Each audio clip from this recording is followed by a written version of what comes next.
That was dumb. Hello! Welcome to Briefly Schmaltzy.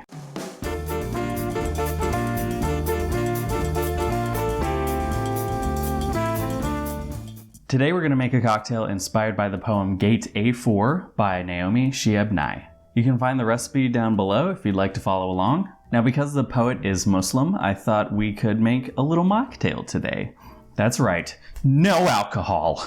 Making a mocktail is a unique challenge because you need something to cut the sweetness. And usually, not always, but you'll find mocktails cut with bubbly, so lengthening it with soda water, or you'll find them cut with tea. The tannins of the tea are able to balance out whatever sweetness is in the drink. So today's cocktail is inspired by the Mamool cookies that are referenced in the poem. They sound so tasty. Mamool cookies are traditional Middle Eastern shortbread pastries made with nuts and dates, a little bit of powdered sugar dusted over top. Oh, I'm so excited. This is one of my favorite poems ever. I'm gonna try really hard not to cry through it when we read it together. I feel like it's especially relevant now because it's a poem about unity. Kind of the simplicity of people coming together, of connectedness, but there's also this complexity of the individual components. Whatever, we'll read it and it'll make sense, okay? All right, here we go. Let's jump right in. First, we'll need a little bit of our Assam tea concentrate. Tea concentrate is just a bunch of tea bags in one place for an extended period of time. In this case, we have Assam tea. It's very baking spice, chai flavored. It's a black tea, so you get a lot of those upfront tannins that'll just hit you in the face. Like a little tea monster just going, It's a little punch in the face. All right, so we're gonna do 1.5 ounces of our Assam tea concentrate. Then we're gonna do a little bit of pistachio orgeat. This baby is the complete package. So orgeat traditionally is a French almond syrup. It's like a French simple syrup with a little bit of orange flower water. It's very floral, nutty, very, very, very, very subtle. The thing about Mamool cookies is that they're filled with earthy, subtle flavors. You have a little bit of nuttiness, you have a little bit of sugar, you have that faint fruity note. So I tried to create something that would be super tasty, but also a mocktail, and you have to differentiate between all the flavors. It's not that hard. So instead of orange flower water, I added rose flower water to this orgeat. I think the Mediterranean flavors go better together? Question mark? We're gonna add 1 ounce of that. I'm also gonna add a little bit of prune juice. We're gonna add 3/4 ounce to our mocktail. Originally, when I was playing around with this cocktail, I added a bit of citric acid, which is like the stuff you lick off of Sour Patch Kids. That's all I did as a kid, was just lick Sour Patch Kids. I didn't eat them, I just licked them raw. We're making a lot of unintentional references today, and I apologize. We're family friendly. Rated G for ghosts. When I added the citric acid, it was just so candy-y. I'm gonna add just a little bit of lime juice. Fun fact, lime juice is a little bit different than lemon juice in that it has malic acid. The malic acid of lime juice is a little bit softer. It lingers longer in the back of your mouth, but it's soft, and that's what we want. 1/4 ounce of lime juice into the pot. One more thing, we're gonna take a little bit of the rose flower water that we had added to our orgeat. We're just going to spritz it in our teacup here. I think a teacup is a fun vehicle for a mocktail. You think you're getting tea, but you're getting something much different indeed.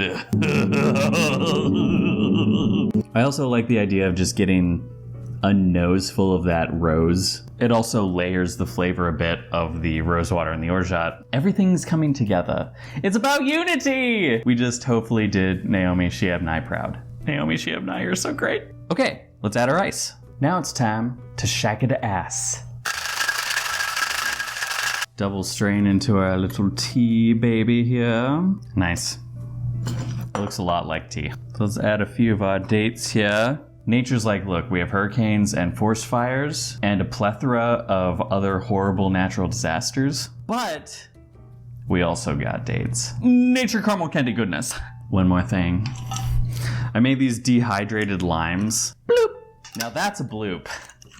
Okay, I think it's time for a taste test because we forgot to do that in the last video. Sorry, everyone. Yeah, okay, immediately just the rose hits your nose. That's good.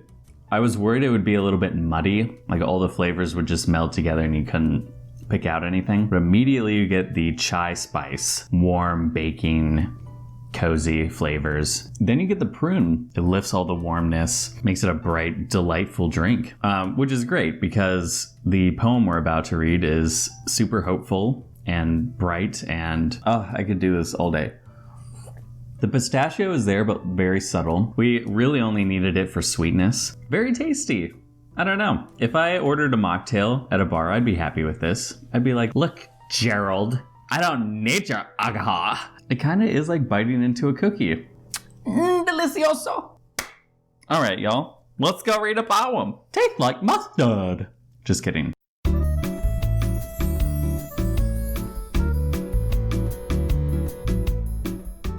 Let us first raise a toast with pinkies out.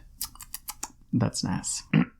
Gate A-4 by Naomi Shihab Nye. Wandering around the Albuquerque airport terminal after learning my flight had been delayed 4 hours, I heard an announcement. If anyone in the vicinity of Gate A-4 understands any Arabic, please come to the gate immediately. Well, one pauses these days. Gate A-4 was my own gate.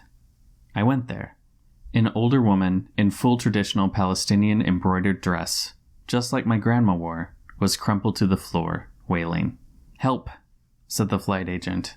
"Talk to her. What is her problem?" We told her the flight was going to be late, and she did this.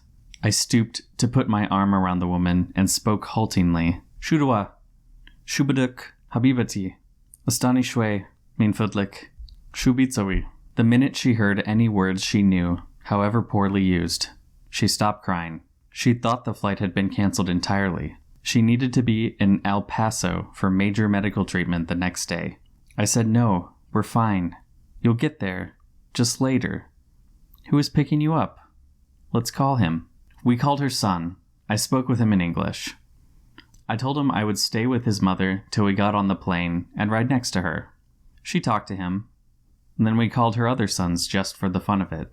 Then we called my dad, and he and she spoke for a while in Arabic, and found out, of course, they had 10 shared friends. Then I thought, just for the heck of it, why not call some Palestinian poets I know and let them chat with her? This all took up 2 hours.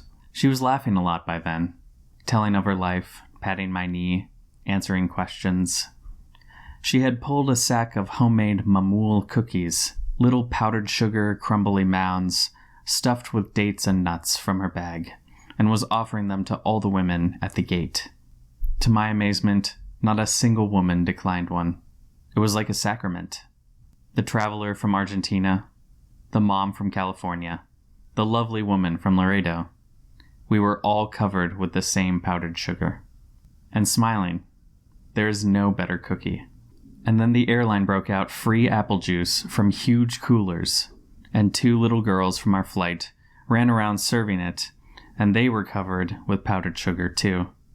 And I noticed my new best friend, by now we were holding hands, had a potted plant poking out of her bag. Some medicinal thing with green furry leaves. Such an old country tradition. Always carry a plant. Always stay rooted somewhere. And I looked around the gate of late and weary ones, and I thought, this is the world I want to live in. The shared world. Not a single person in that gate, once the crying of confusion stopped, seemed apprehensive about any other person. They took the cookies. I wanted to hug all those other women, too. Cheers.